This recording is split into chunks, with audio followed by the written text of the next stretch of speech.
दोस्तों, मेरी आज की कहानी का नाम है कातल का पता। तो चलो शुरू करते हैं।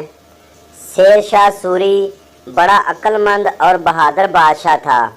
वो मुग़लों की फ़ौज में एक मामूली सिपाही भर्ती हुआ था, मगर अपनी हिम्मत और लियाकत से यहाँ तक तरक्की की कि बादशाह हुमायूं की फ़ौज को शिकस्त देकर हिंदुस्तान का बादशाह बन गया। शेर शाह ने हिंदुस्तान पर सिर्फ 5 साल हुकूमत की, मगर इस थोड़ी सी मुद्दत में वो ऐसे ऐसे काम कर गया कि रहती दुनिया तक उसका नाम जिंदा रहेगा।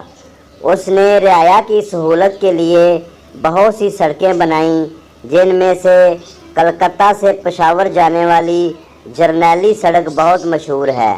सड़क की दोनों तरफ उसने सायादार दरख्त लगाए, कुएं, सराय और मुसाफिर खाने बनवाए, जहां गरीब मुसाफिरों को खाना मुफ्त मिलता था। शेर शाह बड़ा दीनदार बादशाह था। इंसाफ के मामले में तो वो अपने बेटे तक की रियायत नहीं करता था। एक दफ़ा किसी गांव में एक बड़े ज़मींदार ने एक गरीब किसान को कत्ल कर दिया। कातिल अमीर था, सारा गांव उससे डरता था, इसलिए ये मामला दब गया। गांव के नंबरदार तक को हिम्मत ना हुई कि पुलिस को खबर करता। शेर शाह को इस वाक़े की खबर मिली तो उसने 2 आदमियों को उस गांव की तरफ रवाना किया और उन्हें हुक्म दिया, जिस जगह कत्ल का ये वाक़या हुआ है वहां जाओ और जाकर दरख्त काटना शुरू कर दो। जो शख्स तुम्हें दरख्त काटने से रोके उसे पकड़कर मेरे पास ले आना। इन दोनों आदमियों ने उस गांव के करीब पहुंचकर एक दरख्त काटना शुरू कर दिया। इन्हें दरख्त काटते थोड़ी देर ही हुई थी कि गांव का नंबरदार वहां पहुंच गया और इन्हें दरख्त काटने से मना करने लगा। नंबरदार ने जब इन्हें दरख्त काटने से रोका तो उन्होंने उसे गिरफ्तार कर लिया और शेर शाह सूरी की खिदमत में लाकर पेश कर दिया।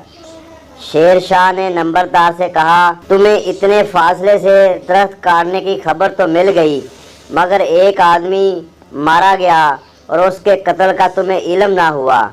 तुम कैसे नंबरदार हो? अगर 3 दिन के अंदर अंदर कातिल को सरकार के हवाले नहीं करोगे तो तुम्हें फांसी दे दी जाएगी।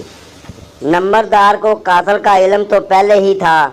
उसने अपनी जान जाते देखी तो कातिल का पता बता दिया। शेर शाह ने उसे गिरफ्तार कर दिया और फिर फांसी की सज़ा सुना दी। मेरे दोस्तों, इस कहानी से हमें पता चलता है कि इंसाफ के बगैर माशरा कायम नहीं रह सकता।